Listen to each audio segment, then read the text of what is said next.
Të nderuar besimtar, javën e kaluar u ndalëm të flasim për butësinë, për këtë cilësi e cila duhet i shoqërojë njerëzit kudo që janë.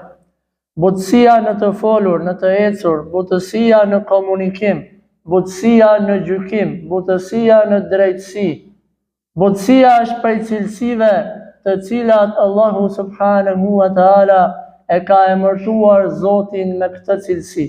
Allahu është i butë dhe e don butësinë. Pejgamberi alayhi salatu wassalam ishte njeri i butë dhe vazhdimisht e praktikoi butësinë e tij me besimtarët, me të afërmit dhe me të largëtit, me armikun dhe me mikun. E gjithashtu, pejgamberi alayhi salatu wassalam butësinë e tij e praktikoi edhe te kafshët. Në të gjitha çështjet e jetës, njeriu duhet patjetër që të jetë i butë dhe të jetë i kujdesshëm. Sot me lejen e Zotit do të dalemi në një temë shumë të rëndësishme, e cila ka të bëjë sërish me personalitetin e gjithë secilit prej nesh. Do të flasim për moralin, për etikën, për edukatën, për sjelljen e mirë, për këtë cilësi e cila sa herë gjendet tek një njeri, ky njeri konsiderohet nga të tjerët si i mirë. Sa herë që kjo cilësi, morali, etika, edukata nuk gjendet tek një njeri, ky njeri konsiderohet i keq dhe i shturur në mesin e njerëzve. Kur flasim për moral, nuk do të flasim vetëm për nga ana e marrëdhënieve, nga ana e marrëdhënieve intime, se tek ne e përkufizojnë fjalën moral vetëm me çështjen e imoralitetit ose jo. Allahu na ruaj, kjo është një rrezik i keq dhe i cili nuk duhet të jetë tek njerëzit. Mirë po flasim për moralin si një koncept më i gjatë, për edukatën, për moralin, për sjelljen e mirë, për butësinë, për etikën. Ne jemi musliman dhe na ka nderuar Zoti i gjithësisë me këtë fe madhështore. Ne jemi musliman dhe na ka nderuar Zoti i gjithësisë me një libër madhështor. Ne jemi musliman dhe na ka nderuar Zoti i gjithësisë me një profet të lartë, me një njeri i cili nuk ishte thjesht njeri, por ishte i përzjedhur nga ana e Zotit i gjithësisë.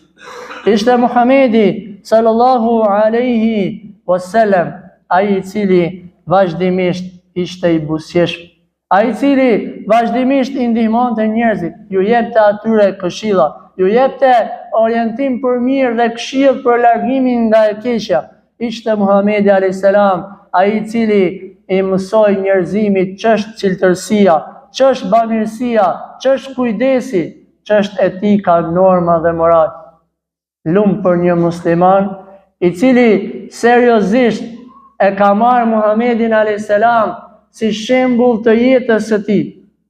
Ishte njeriu me shembullin më të mirë. Ishte njeriu nga i cili duhet të marrim mësim gjithë secili prej nesh. Jetojmë kohë të vështira, jetojmë në kohë të krizave emocionale, në kohë të krizave morale dhe etike, kur një njeri i cili është i pamoral, një njeri i cili nuk ka etik, nuk ka sjellje, një njeri i cili ka një mit zeza, tek ne konsiderohet më i mirë. Një njeri i cili rren, mashtron, përgojon, përbuz, nënçmon, i shkel, i shtyp njerëzit, i poshtron njerëzit, ne e duart trokasim atë. Ne ngrejmë atë në shkallën më të lartë të kësaj dunjaje. Po vallahi billahi tek Zoti i gjithësisë, një njeri i tillë, pa moral, pa etik, pa sjellje, pa burrëri, një njeri i tillë nuk meriton as të shikohet në rrugë. E leje pastaj ta ngresh atë në shkallët e larta të kësaj dunjaje. Ishte Muhamedi sallallahu alaihi wasallam më i miri i njerëzimit, ai i cili tha, jam dërguar tek njerëzit që t'ju plotësoj moralin e mirë. Nuk do të ketë një njeri në sipërfaqe të tokës me moral më të mirë se sa Muhamedi alayhis salam. E nëse Muhamedi alayhis salam ka moral të mirë, ti edhe unë, këndje duke e zgjedh për udhërrëfyes të moralit. Nëse Muhamedi a.s. ishte i butë, ti edhe unë këndje duke e përzjedh për butësi. Nëse Muhamedi a.s. ishte i drejtë, ti edhe unë cili njeri të kësaj kohe po e përzjedh për drejtësi. Përzjedhe Muhamedin a.s. dhe asnjëherë nuk do të humbasësh. Përzjedhe Muhamedin a.s.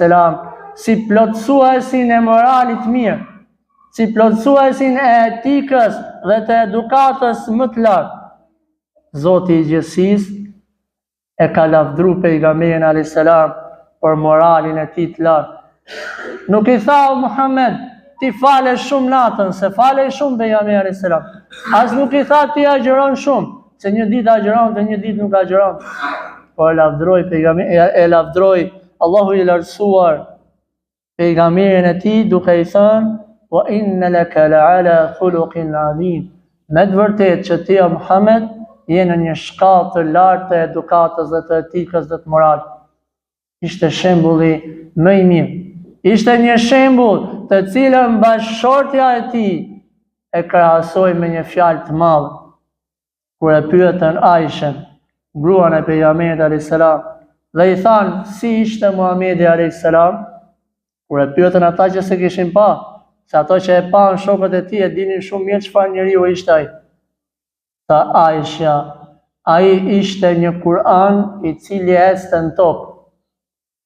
Ishte një Kur'an i cili ecte në tokë.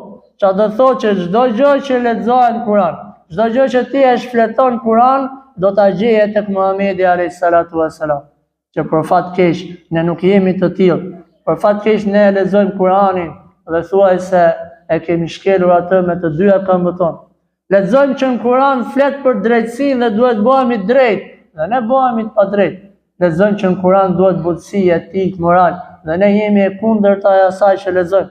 Lexojmë që në Kur'an duhet me adhuru Zotin, dhe ne merremi në bestytni të ndryshme, me falle të ndryshme. Lexojmë që në Kur'an duhet me adhuru një Zot vetëm dhe ne adhurojmë zotrat kot. Allahu na ruaj në çfarë gjendje kemi arrit ne. Muhamedi alayhis salatu wassalam ishte një Kur'an i cili ecte në tokë. Lexoje Kur'anin, librin e Zotit, dhe mundohu që të jesh ti edhe unë prej atyre të cilët bëhemi një Kur'an që ecën në tokë. Pejgamberi sallallahu alaihi wasallam vazhdimisht i nxiste shokët e tij për edukat dhe për moral. Sa që thonin shokët e pejgamberit alayhis salam, fillimisht e mësuam edukatën dhe moralin, pastaj e mësuam Kur'anin. Çfarë vlere ka një njeri i cili e din ndoshta Kur'anin përmendsh, mirë po s'ka etik dhe s'ka moral. Mirë po kur e shohin njerëzit në rrugë, ndrojnë rrugë prej tij, nga sherri dhe nga e keqja e tij. Çfarë mirësi e ka një njeri i cili fal 5 vakte në xhami, e pastaj nuk ka etik dhe moral, dhe nuk din të sillet dhe të komunikojë me njerëzit. Nuk din se si të flasi me njerëzit. Nuk din t'i thot njerëzve fjalën e mirë, t'i thot njerëzve atë që është e duhur. Nuk ka mirësi në këtë. Prandaj pejgamberi sallallahu alaihi wasallam u pyet një rast dhe i than, cili është njeriu më i mirë? Tek ne njeriu më i mirë është ai i cili falet, ai që agjeron. Ky është i mirë, por pejgamberi alayhis salam donte të na jepte një mësim tjetër, duke thënë profeti sallallahu alaihi wasallam, më i miri për jush është ai që e ka moralin më të lartë.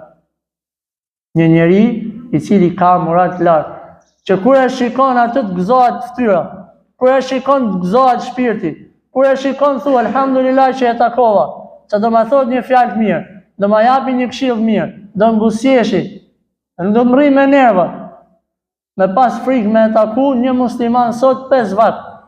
Falet 5 herë në ditë, i bin sejdë Zotit, sa maron namazin, sharje, mallkime, ofendime, rrena, mashtrime. Nuk don Zoti kështu musliman. Zoti don musliman më i miri për jush, ai që e ka moralin më të lartë, që e ka edukatën më të mirë. Ne s'po themi që një njeri i cili ka vetëm edukat dhe s'falet dhe s'bën asnjë gjë tjetër është më i mirë se ky. Ama muslimani, besimtari, do t'i bashkoj adhurimet, moralin, etikën, sjelljen e mirë, në mënyrë që vetëm kur ta shikojnë atë, ky të bëhet sebeb më udhëzu tjerë. Që duhet të jetë musliman? që kur të shikoj dikush ty që je i xhamis, ai të udhëzohet vetëm duke të pa ty dhe sjelljen tënde. Ashtu siç kemi treguar më herët, një debat të cilën e kanë pas në vendet afrikane,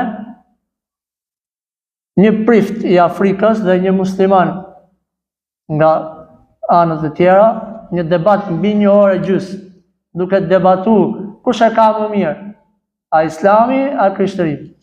1 orë e gjys me argumente dhe pa pritmas këtij prifti të Afrikës i bin stirolapsi, dhe e kemi treguar dhe herë tjetër. Dhe ulet hoxha apo dietari që po debatonte, ja merr stirolapsin dhe ja jep. Thot prifti, si ka mundësi që një musliman, ç'është kjo fe, thot, që e bën njeriu t'i përulet një zezak, kështu përgjigjet. A thot, unë jam i zi.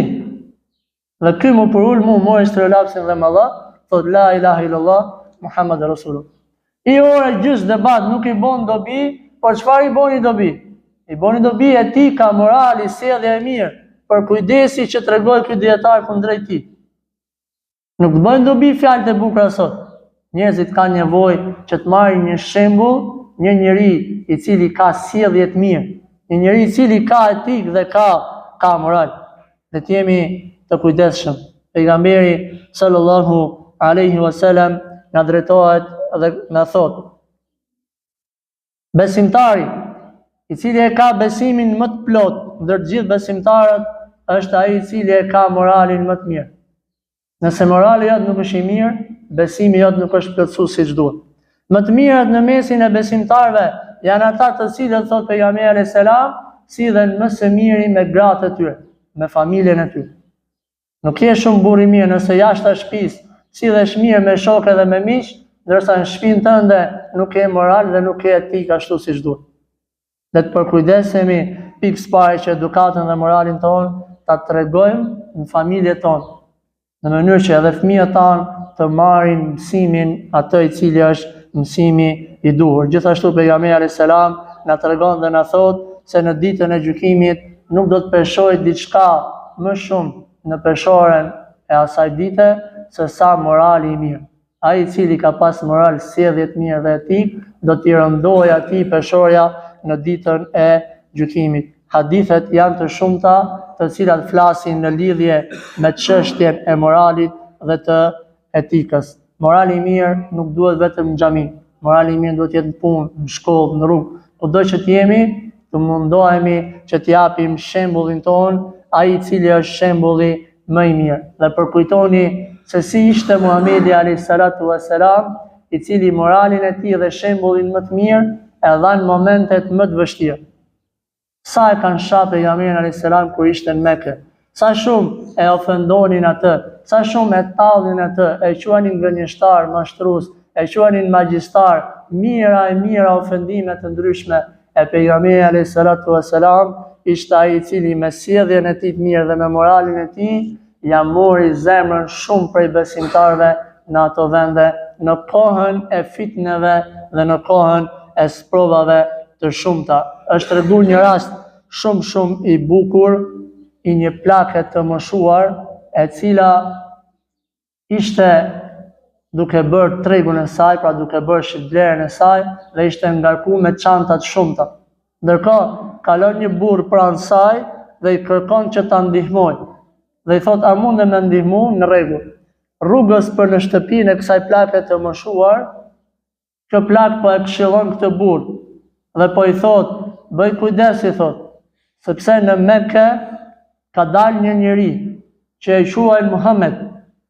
Ky njeri është mashtrues, është magjistar, po mundohet me na fut përçarje në mesin ton, po mundohet me na shkatru lidhjet fare fisnore. Ndërkohë ky burr e dëgjonte dhe vazhdimisht buzëqeshte. Vazhdimisht i jepte atë sinjalin e mirë. Kur arrin në shtëpinë e kësaj plake të moshuar, i thot ky burr: Zoti ta shpërbleft për këshillën, mirë po unë du me të tregu diçka. Çfarë do t'i tregonte?